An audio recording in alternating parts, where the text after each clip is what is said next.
been said that when in the course of human events, an oppression so revolts its subjects that it becomes necessary to alter or abolish the means of that tyranny. Is it that time when our Bill of Rights is defiled every day? When our adventures abroad threaten our security at home? When the Federal Reserve keeps our free nation enslaved by debt? When the people of the world tremble under the thumb of corporate imperialism? And now, our nation is drifting dangerously from freedom to fascism. So I have to ask, is it time? The time is now. The threat is clear. The bands of tyranny are tightening around America, and it is our duty to resist. As empowered patriots, let us take stock of our commitment to the ideals upon which this country was founded. America without her freedoms is like a body without a soul. The challenge before the freedom movement is no less than to bring about a revolution of values, inspire a renaissance of American politics, and breathe new life into the tortured body of our nation. We will meet that challenge with courage and love, and as always, we the people will prevail.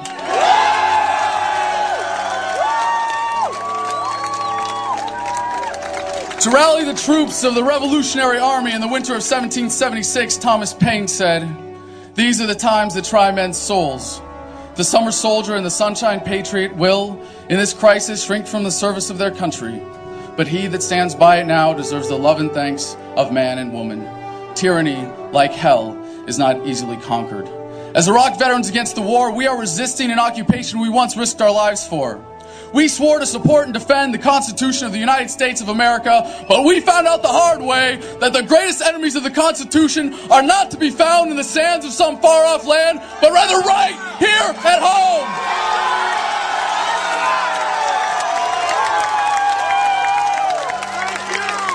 We are your new winter soldiers, and we are still defending America. We bring the values, skills, and commitment that make us warriors to the fight before us today. We are working to end the war by strategically withdrawing our material support and inspiring others to do the same. By advocating for veterans, we are empowering soldiers to become successful civilians. With Truth in Recruiting, we are inspiring a generation of young Americans to find a better way to serve their country than dying for empire. And by supporting those who are actively resisting, we inspire further resistance and ensure that soldiers still have the right, as is their duty, to disobey illegal orders. I will not tell you that the Band-Aids applied by Democrats and Republicans will heal us. I will not pretend that everything is just going to be okay while we are bled dry by tyrants. And if it takes the last full measure of devotion, I will not allow the same fate to befall this country. This young movement is getting past the external wounds to the greater evils plaguing this nation. We know that the greatest threat to American security is the current corruption of our government. No politician has ever ended a war. Civil rights were won in this country not by any legislator, but by a movement. I have great hope for America, but it comes not from any election. No, my hope comes from you. We have become, as a people, like a frightened, battered, beat-down victim of an abusive relationship. A servile, unquestioning, obedient people will always produce tyrants. We must, as a nation, once again embrace defiance, rebellion, and resistance. We have been labeled rebels, traitors, enemies of the state. All terms King George would have used to vilify our founders. I, for one, will always rebel against oppression, a traitor only to tyranny, and I would be remiss to not make myself the enemy of a state that so blatantly tramples our freedoms. American values have been nearly vanquished by consumerism, militarism, and authoritarianism. Yellow ribbons and lapel pins will not save this country. When injustice becomes law, resistance becomes duty. The utmost manifestation of love and devotion to America is today, as it always has been, resistance of tyranny. Resist we must, and resist we will. We will not be silent. We will not obey. We will not let our government destroy our humanity. We will not wait another moment in fear to stand up for what we know to be right. It is time we start meeting oppression with resistance. They cannot stop us. Humanity marches on.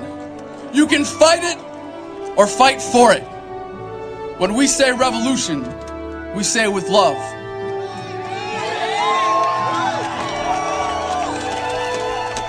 As we march onward from this place where we have pledged to each other our lives, our fortunes, and our sacred honor, let us embrace the struggle, cherish the fight, and live in that love. The passion of our hearts will be raised with our fists!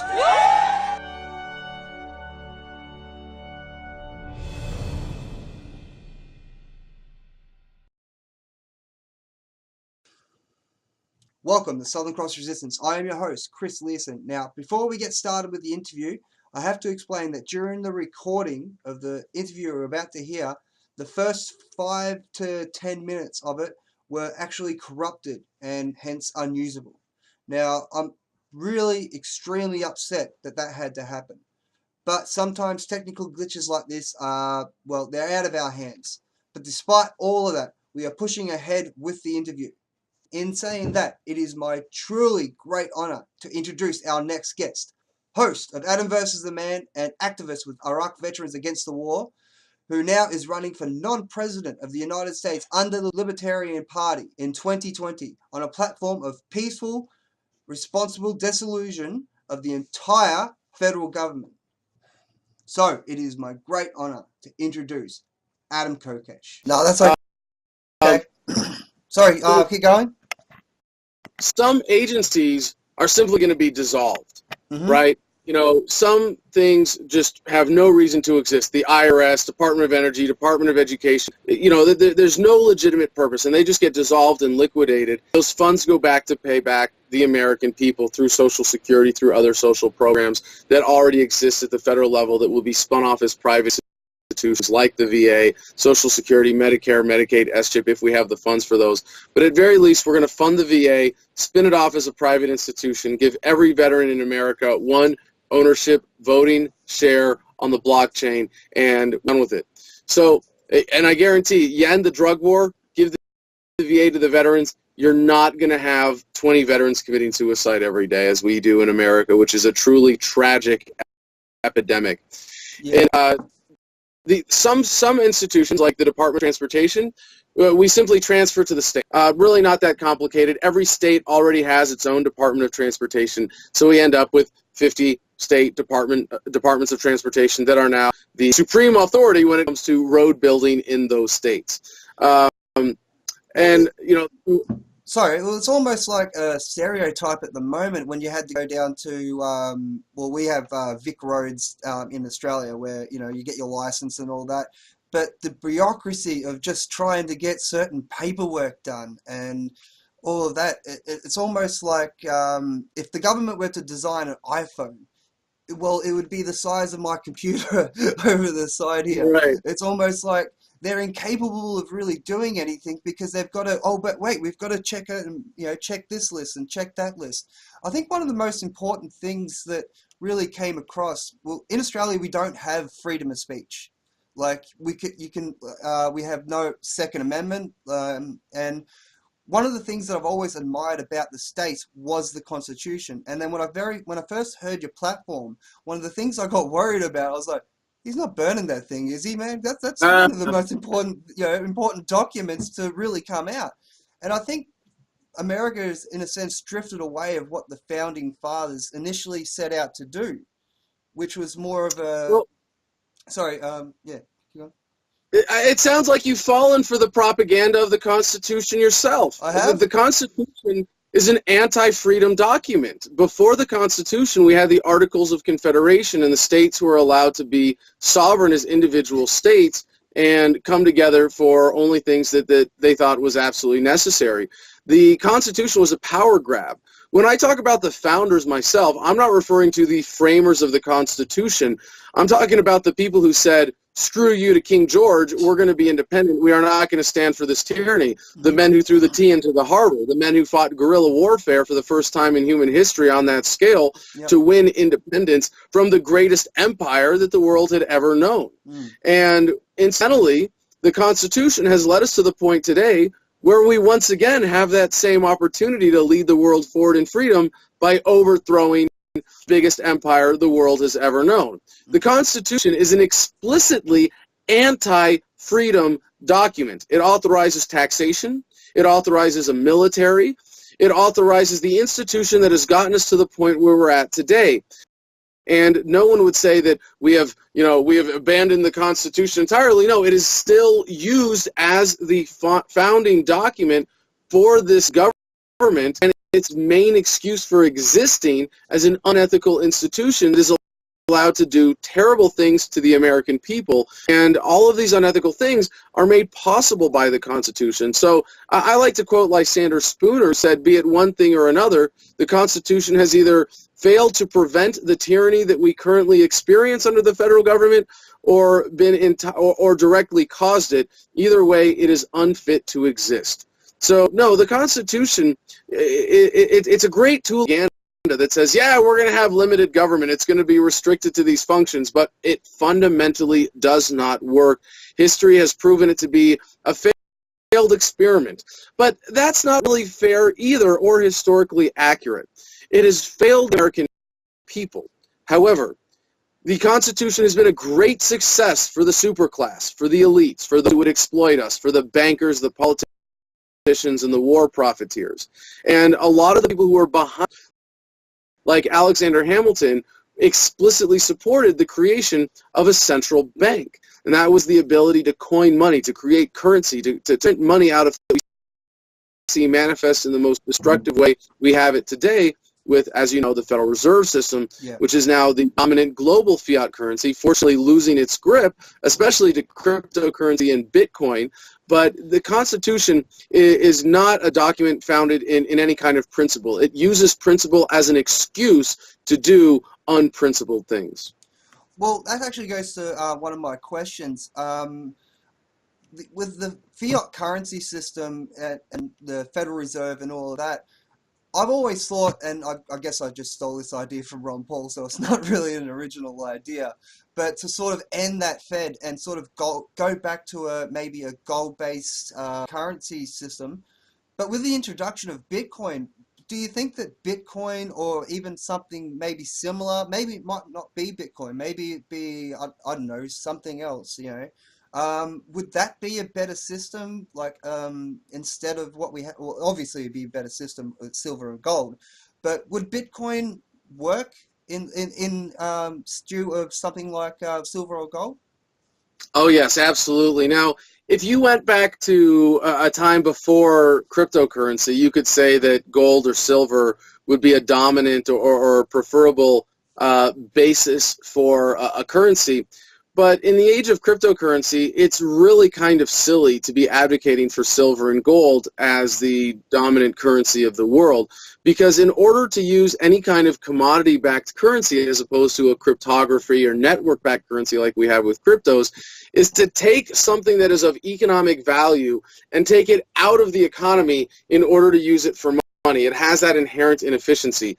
And of course, fiat currency through government is fundamentally unethical, but one of the reasons it's become dominant is because it has that liquidity advantage. You don't have to sequester any, you know, physical goods that you want to use in the economy for that money. Now, we're still in the very early phases of Bitcoin. Go out, buy some, you know, Dash, Smart Cash, Dogecoin. Those are ones that I'm a big fan of. You know, EOS on the horizon, Steam and Steam dollars, the backing of the new social media networks that are cryptocurrency based. All of these things have incredible promise. It's going to be the best investment you could possibly make. I will give this one caveat right now, which is that because of the volatility of the cryptocurrency markets. It is not a good mechanism of having an emergency backstop in the case of some kind of economic collapse that may include a serious impediment to the internet's functionality. And if that happens, you do want to have some silver and gold. You would want to have some material backing in your wealth, in your holdings, whatever that is. But and the thing is, you can say that cryptocurrency and any individual cryptocurrency is a risky investment because we don't know which ones are going to become stable. Now, I would say Steam dollars, Steam Power, Steam, those are very stable cryptocurrencies that are kind of guaranteed to not go to zero because they have a network effect that is tied to a social media network that gives them a built-in value. But anything else, anything that doesn't have that functionality attached to it, any cryptocurrency by either network failure or just market preference could hypothetically go to zero, not quite overnight, but relatively quickly.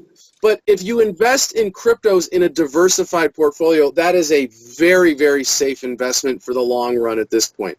Now, what you would want and what I believe in is that you should have something in gold or silver or tangible physical assets like guns or bullets, something like that. Maybe not in Australia, understandably so. There's a little legal liability that goes with it there. Yeah, there's one or two, yeah. But yeah, sorry, keep going. No, but the basic principle applies that you would want something as an emergency backstop of your wealth, something that you could survive off of if the fiat currency went to zero and all cryptocurrencies either went to zero or became impractical. But beyond that, I think you want to be invested in cryptocurrencies as much as possible. That's what I do, and over the last few years, it's worked out for me very well. Well, a lot of friends who've made a lot of money off Bitcoin, and especially before the last crash, like one mate just went out and brought 2 new cars, and like, you know, and I'm like, oh, how'd you? What are you doing exactly? Do you want to write it down for me, please? Like exactly, like, just please make a list for me. Honestly, I try to understand Bitcoin, but it just goes over my bald head a little bit. I don't know. It just won't stick for whatever reason. But on the cryptocurrency, I did hear you talking about blockchain voting. I was just wondering if you could sort of break that down for me a little bit and sort of, yeah, let me understand exactly how that works and, yeah, how that would work in a system like America. Or even now, I don't want to... Sure. Now, I'm happy to explain the basic concept and how this would work, but I don't want to pass myself off here as any technical expert. I understand enough to have confidence in the system, to understand how it basically functions and how to use it. And I'm a big user and big advocate for cryptocurrencies in general. You know, I'm a huge fan. I think it's a very important part of moving humanity forward. And the technology behind Bitcoin is blockchain. Mm-hmm. And that is a decentralized ledger, and it's literally a chain of data blocks that exists on servers that are in multiple locations. So as a block is created, it has all of the data of the transactions that are happening in that given time frame from the last block, and so they add on to each other. And this is like it's a little mind-boggling. Mm-hmm. And one of the things that you have to realize, and I remember this going back to 2013. When you use Bitcoin, you would download the entire blockchain onto your computer, and it might take a few minutes or a few hours, mm-hmm. but you could literally have this entire database of the entire monetary system. Now, you can still do this, but the reason this was possible is that computing power has gotten so great, and the basic concept of Bitcoin, of cryptography, that makes it possible to have your transactions embedded on the blockchain means that an individual can download the data to have the information of millions of transactions all the way down to the Satoshi, the smallest unit, I think it's a billionth or something of a Bitcoin. And it really is incredible that this technology now has so many other applications. Like, take YouTube, for example, right? When you have YouTube, when you upload a video, it goes to a central server. If YouTube wants to censor you, if YouTube wants to take your video down, they can do it. But in blockchain-based social media, when you upload, and we're not quite there yet, but like DTube, we're getting there. DTube is a build-out on Steemit that allows you to post videos. I'm actually on DTube, yeah. Awesome. So you're at least engaged as an end user. That's awesome. So you're promoting the use of these technologies. The problem is, like, every time I go to upload a video, something happens and a red light comes up and it says video was not was able to upload. I'm like, what? And you can't contact anybody. It's not like a, you know, so, you know, I'm a little frustrated with DTube at the moment. But sorry, continue. The technology is still in beta. Steemit explicitly at steemit.com, which is just one social media network, and it's the main one, the founding one, that's based on the Steem blockchain. It actually says beta on it, that this is not a fully developed technology. But when you use it and engage it, you're sending an important market signal to further the development of these platforms, of these technologies. So I'm very glad that you're on that, and that this video is going to be on DTube as well. So the blockchain as a decentralized ledger can be used for voting as well, where you can have secure encrypted accounts or logins or identities, and you can have a way of guaranteeing that every vote is authentic and publicly available and auditable. So it's not in secret anymore. And I'm not just like blowing smoke, talking about some hypothetical. This has already been done. In Sierra Leone, they had an election, I think it was just a couple months ago. No, it was, geez, yeah, but maybe just a month ago, where people in at least some parts of the country were able to vote on a blockchain-based system. They hired a foreign company that came in and ran that part of the election for them. So like, this technology is there. It's more effective, more efficient, more accountable than paper ballot voting or any other system that we have on Earth today. And it is really just a sign of how government wants to be able to cheat the elections, that they don't implement a system like this. So for the VA, for example, we could issue a share or an account and have a way of verifying and getting every veteran to sign up if they wanted to, where they would then have one ownership share in the VA and be allowed to vote on the governance of the Veterans Affairs. I guess we would have to come up with a different name for it, because it's not just the Department of Veterans Affairs anymore. You know, it'd be the, I don't know, Elijah here is with me. He's a veteran, my head of security. Elijah, what would we call, this is like a really important little gap in my platform that we have to figure. You know, what would we call as a private institution? Just the VA, just Veterans Affairs? I don't think it would be. Yeah, well, that's right. We would vote on it. Thank you, Elijah. That's the answer right there. So when we spin off the VA, it would, maybe we would call it the association known as the Department of Veterans Affairs. And you know, one of the first things that would be up for a vote to the membership would be, what do we want to call this thing? And you know, maybe it would be, you know, I think the veterans, you know, as a veteran who's also a member of Iraq Veterans Against the War, and of course now a voluntarist, there are a lot of veterans who become libertarians because we are repelled by our experience, especially on reflection. We are repelled away from statism, away from the violence of government, having been the executors of it.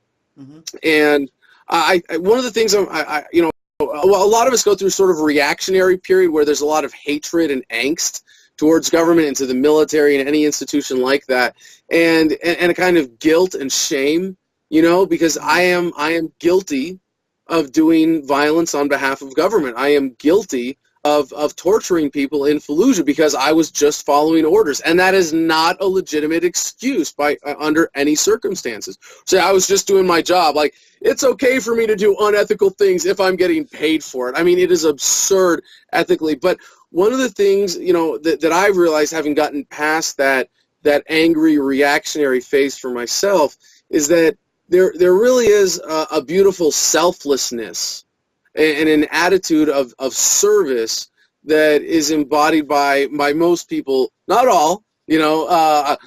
There's always that guy who says, I joined the Marine Corps to get my teeth fixed, but yeah. but most of us have, you know, some degree of selflessness, some desire to serve. So I think preserving the Veterans Affairs hospitals as institutions, I think, you know, the veterans of this country would probably continue that tradition of service and want to turn it into something bigger than an institution that just serves veterans. So, you know, who knows what's going to happen after that, but ultimately the answer is let the market decide, let the people decide, let peaceful, cooperative, voluntary relationships determine how resources are distributed, not a central planned authority. And it is a bit of a, a quandary for myself in figuring out the details of this platform, because I am taking on the role of a central planner in a sense, and that in and of itself makes me comfortable.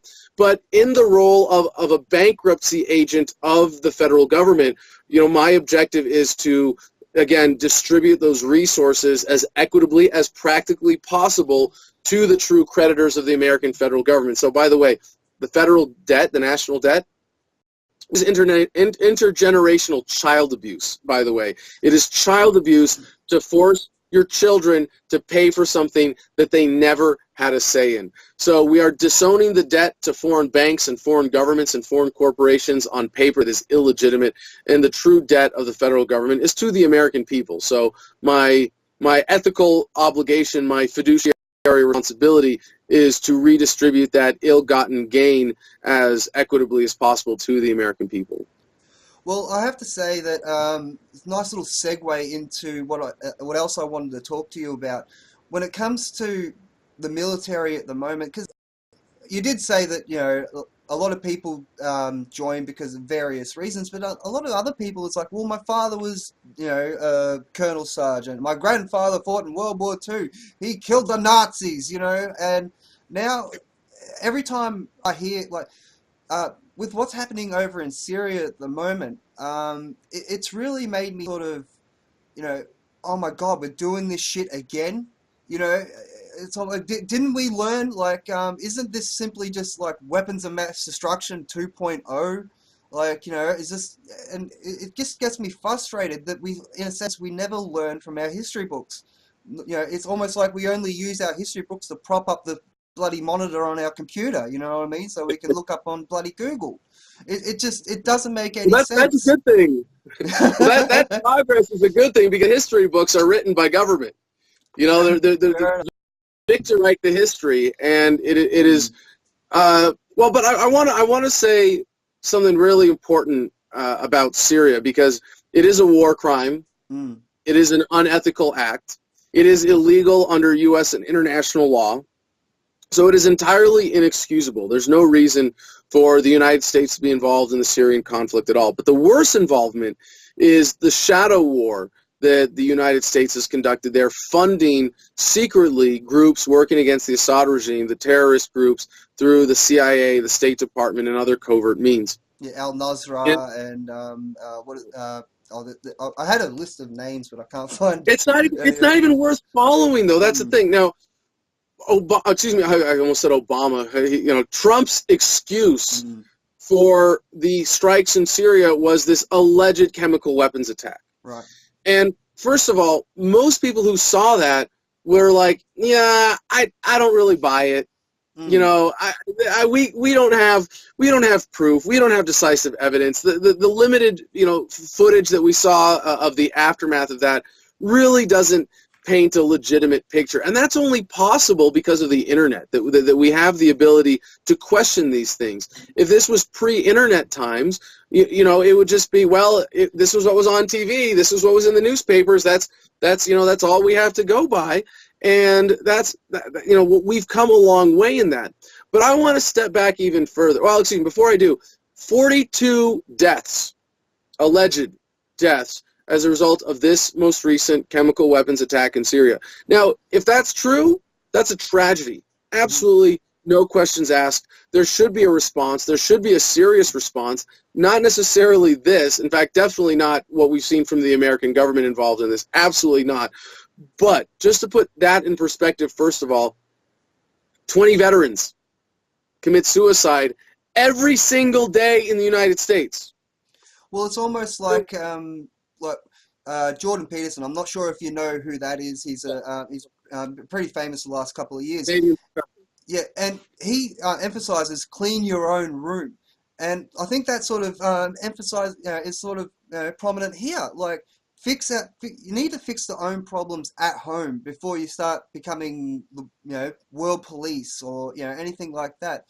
But I really wanted to get into Trump at the moment, and listen. I'm kind of embarrassed to say this, but I did support that motherfucker, man. Like, you know, when he first started, apologies for swearing, but Well, Elijah, we've got a visitor. You might want to go outside with a book and a palm card here. the thing was, like, when he ran in 2016, I was like, well, maybe this is different, you know, and it's going to sound horrible, but like, oh, change. Maybe it's going to be change. Maybe it's going to be different. And then this attack on Syria, along with Alex Jones and even Stefan Molyneux, I saw their videos and just like, nah, I'm done. Nah, you know, this guy's no fucking different than Bush, than Obama, and so I'm just going to have a little bit of a rant here, excuse me, but you know, it's just, I just feel that I feel in a sense betrayed because I had arguments with friends of mine, like, you know, over this stupid fucking red-headed twat. And now it's just like, oh, fucking hell, I'm no better than that dude who was supporting Obama and I was yelling at him, and no different than, you know, my uncle was yelling at me saying that Bush was, you know, going to be, I don't know, Jesus 2.0 or something. I don't know, like, and I've just finally come to the realization, and it's probably, you know, you'll probably say, you know, oh, you've escaped the statism, and yeah, that's probably fucking true, but I don't know, man. Maybe I had a little bit of hope that maybe things would be different, and then when they didn't turn out to be different, I'm like, oh well, I guess he's still better than Hillary. I get, I don't know, you know, no fucking better. And yeah, so, sorry, that was just my little rant, and I just had to sort of get that across, you know, because yeah, I think Alex Jones said it perfectly. He's like, I feel betrayed, and that's sort of what it is, because a lot of people. There were divorces over Trump, you know what I mean? People, like, you know, husbands and wives, like, you voted for that man, or you voted for that woman, and they were getting divorced over a presidential, debate. And honestly, I feel like a fucking idiot, you know, that I even for a moment assumed that this guy would be, you know, better than, you know, new boss, same as the old boss. Sorry, a bit of a rant there, but. That's great. And Chris, it is actually very encouraging to hear that kind of courageous honesty in admitting your mistake there, and to hear it from so many other former Trump supporters at this point is really beautiful to see. But I want to make 2 points about this, if I may. First, about Syria. As much as it is a betrayal, as much as it is a war crime, as much as it is fundamentally evil, I just want you to be able to step back and put it in historical context. We are living in the most peaceful times in human history. Yes. You are less likely today than ever before to be subject to violence at the hands of another human being. This was true. This has basically always been true, even with the spasms of violence of World War I and World War II, that historically the trend of decline is true. It's almost like a radioactive decay curve. Mm-hmm. And this is something that Professor Steven Pinker of Harvard has proven academically, irrefutably. And when you look at the scope of the war in Syria, yeah, 500,000 dead, but over 7 years. You know, yes, it's a huge tragedy. Yes, it's a series of war crimes. Yes, but it is a great sign of the times that this is the worst large-scale violence that governments can get away with. I really can't imagine a circumstance today in which governments would be able to conduct any kind of large-scale force-on-force war in the open, as we did in the past, where they could just lie to people enough to get millions of gullible young men to dress up in silly costumes, to meet in the middle of a field where none of them live, to kill each other because they're wearing different colors. Mm-hmm. It's simply inconceivable at this stage that they could get away with that. Well, I'm very encouraged. I want to make one, before we go on, I want to make one more point about Trump in this, because Trump's betrayal is waking people up in a way that they will not forget. Mm-hmm. George W. Bush ran on a platform of non-interventionism too, and of course he betrayed that, starting 2 great wars with Iraq and Afghanistan. I shouldn't call them great. 2 very significant, large-scale wars, although still, compared to the first Gulf War, compared to Vietnam, compared to World War II, World War I, compared to all of the wars before that you never heard of, the just ongoing violence that was part of the fabric of the human experience simply isn't there anymore. It really is incredible how far we have come as a species at this point. And so I am really encouraged by that. And I see that humanity is going to continue to move forward. And really the premise of my campaign is localization, the decentralization of government power. The objective is not to dissolve the federal government and have independent states forever and say, well, see, this would be better. No. But we eliminate the federal government, we eliminate the state governments, we eliminate county governments, we get down to city-states and independent communities. And we get to the point where you can opt out of government entirely on your own property. So it's almost voluntary. A voluntary system of government. Exactly. Right. That's the goal. And we are on the verge of that incredible leap forward for humanity right now. Well, to speak to on voluntarism, I for years tried to get on the radio, and begged, pleaded, mowed lawns at local radio stations. Nobody would put me on air. Look at this beautiful face. Who wouldn't want to put this on air? Anyway. Anywhere that people don't speak with that accent, it's really cool. You should move to the United States. Hey, I'm going to be the sexy guy with the Australian accent on the air. You'd get a job in a heartbeat. That happened to my cousin. He moved over to England, though, and in about 2 years, now he's got an English accent, and it's just like, what happened to you, mate? Oh, I don't know. I just started adopting. Okay, whatever. But what happened with me is that then I found a voluntary radio station.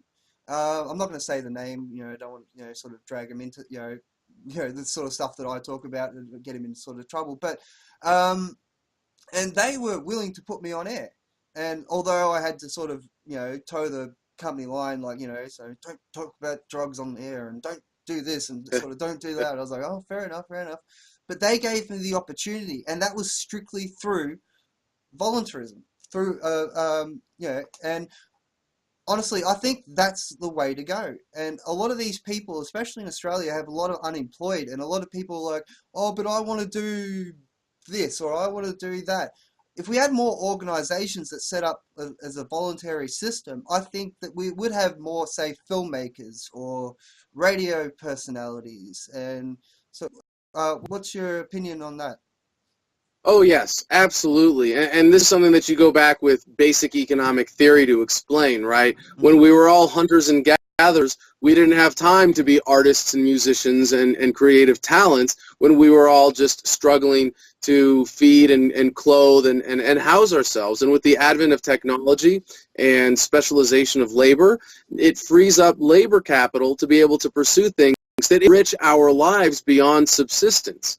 And right now, the average working American works for government half the year.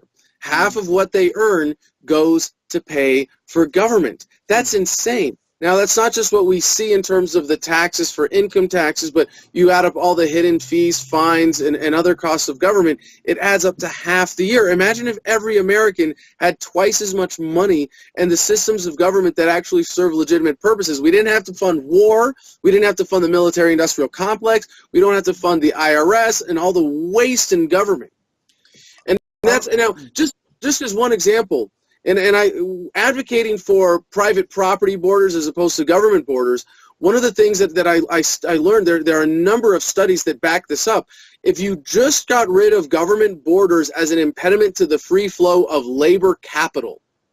Now, this is just a really obvious kind of example. If someone lives in a country, now we don't get rid of any other aspects of statism, but if someone lives in a third world country where if they're a farmer, they're digging with a backhoe, and they move to a country where now they can operate heavy machinery, they're going to be way more productive. Yeah. And if we just got rid of government borders as a barrier to free flow of capital, of labor capital, global productivity would double. That means that if we want to just maintain this quality of life that we have right now, every human being on Earth could work half as much. Or if we all work the same amount, quality of life would double. Productivity would double. And like you said, we would have many more resources available for artists, for musicians, for creative pursuits, for inventors, for entrepreneurs, for creative people who are going to enrich our lives, develop the technology, and next now we'll be 3D printing food at a molecular level with a machine that looks like a microwave, and you can have anything you want to eat at the push of a button. We'll be 3D printing rocket ships. Sorry. Yeah, we'll be 3D printing rocket ships in our backyards to explore the cosmos. That's what government is holding us back from. Well, I'll tell you a bit of a story. Years ago, when I first started listening to you and Luke Kokesh and a handful of other people, I'm not sure if I got Luke's last name right, but anyway. Lukowski? Anyway. Radowski, okay. Well, I was at a family barbecue, and I was trying to make the argument of no taxation. And literally, my uncles almost tore my fucking head off just talking about no taxation. And there was, and one of my uncles, I'm not going to mention his name, but turns around and he's like, "Yeah, well, Chris, well, who will build the roads?" And I lost my shit. I just almost fell over in my chair. But trying to explain to somebody a system that they grew up under that no longer applies, I think it's almost like grabbing a caveman and saying, you know, here's the car keys, go jump it, you know, go get me some icy poles from the friggin' supermarket. You know, it's like, I don't think they quite understand, because there's a few steps in order to get to there. And I've been long advocating just to absolutely get rid of the taxation system, because not only do you have artists and stuff like that, but one of my teachers, her husband did pretty well and she worked part-time, but she spent the rest of her time working with autistic children and stuff like that. By getting rid of the taxation system, people have more money in order to donate to things they actually really care about. And you talk about the VA and stuff like that. Well, maybe it won't be called a VA, again, you know, trying to come up with another name, but we'll leave that to the blockchain voting. And it just comes down to, well, what are you passionate about? It doesn't have to be the same thing I am. Like, you know, I could sit down all day and draw pictures of werewolves, or draw, do stories about outer space. You know what I mean? And that would be my life, and I'd be more, you know, ecstatic to that. But then you have the other side of the argument where people try and argue for the universal basic income. What do you think of that? Because I only see that's just the dole, or I'm not sure what America's called welfare. Welfare. There you go. That's what it is, isn't it? Like if everyone was, you know, you'd have to get the money from somewhere, and that's a form of taxation, and not everybody would be using it too. Well, actually, the best way that we can guarantee people having a universal basic income is through the free market.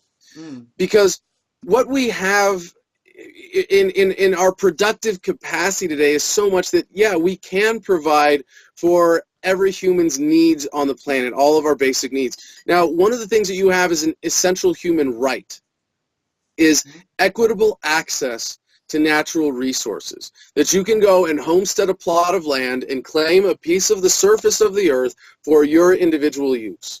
And if we had a fully developed market, you would be able to do that and be able to use that land to give yourself a universal basic income. You could say, you know what, my share of the earth, like right now I own 10 acres in Arizona, and yeah, well, I see. Farm now. Oh, but okay. So, you know, I put up a fence around it, I claim it as my own, and eventually I will be completely self-sufficient on that property. I will be able to harvest rainwater and sunlight for electricity and be able to grow my own food and you know, create value to meet all my own needs. But what we're about to have is the kind of technology that would allow me to just buy a robot, artificial intelligence, and be able to say, you know, do all this for me, and I could sit back and be totally lazy.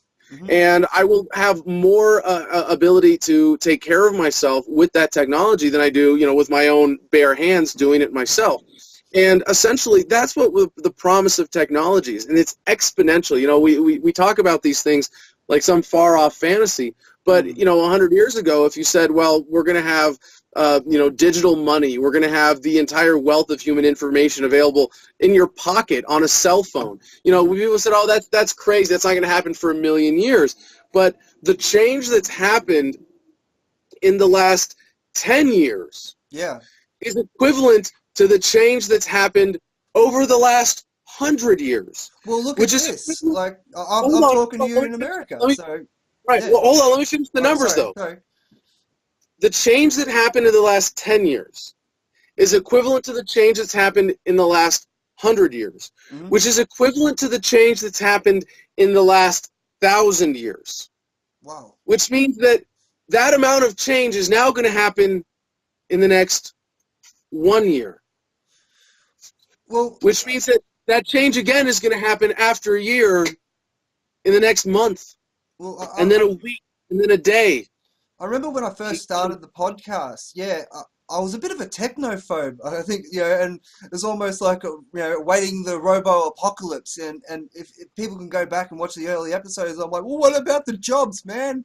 Like, these robots are going to take all the jobs.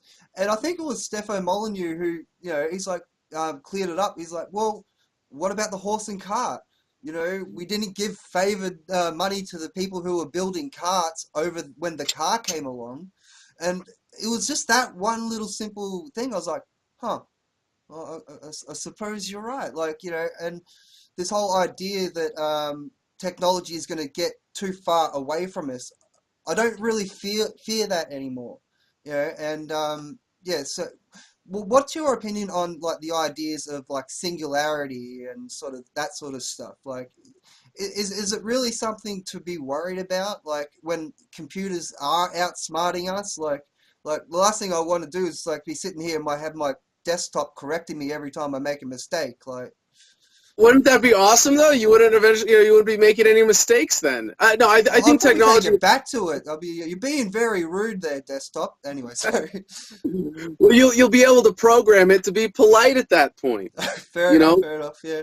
So technology is fundamentally empowering, and the only thing that we have to fear is who we allow to control that technology. But even then, technology is distributionally accelerating. That is, it gets faster and faster in the acceleration of who has access to it. And when you empower people, eventually they realize that government is obsolete. And I just look at books as one example, right? When the printing press was invented, it still took a couple hundred years before books were everywhere, just an ubiquitous part of the human experience where everybody had access to, as much reading material as they could consume. And we're almost at that, there's still some places where that's not really true. But then you look at like the development of the cell phone.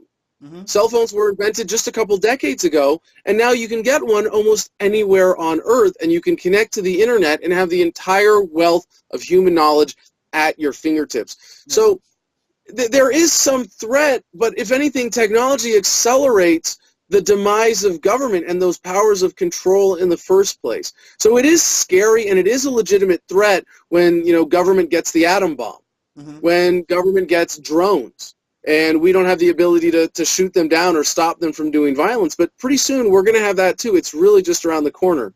Now, Chris, I apologize.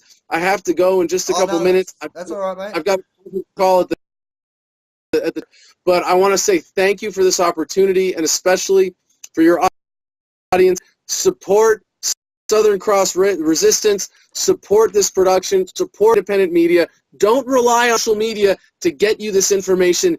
Get out there, get it yourself, connect deliberately, be a conscientious consumer of information.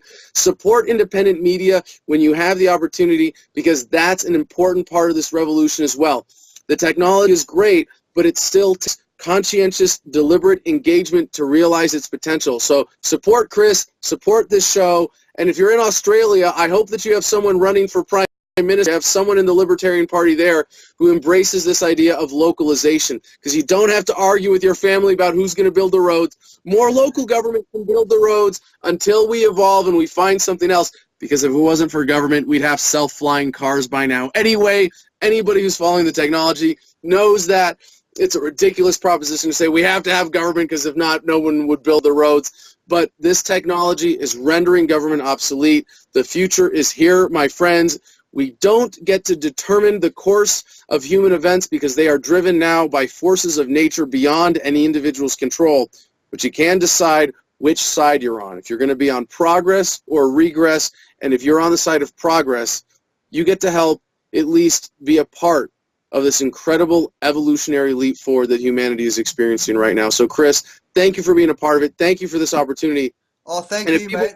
I've been following you for years, and like telling my mates that I had you on the show, they're like, yeah, April 1st is coming up. I get it, listen, sure. But this has been a complete honor. I'm glad to have you on the show, and I hope we can do this again, because I've got like 30 other questions here, but I've never got around to asking it. But yeah, Adam, this has been awesome, and I think I'm going to use that little last bit you said as an intro for the rest for the rest of the podcasting. But okay, mate, if you've got to go, you've got to go. And yeah, hopefully we'll talk soon. Thank you, brother. Peace and love to you. Yeah, same to you, buddy.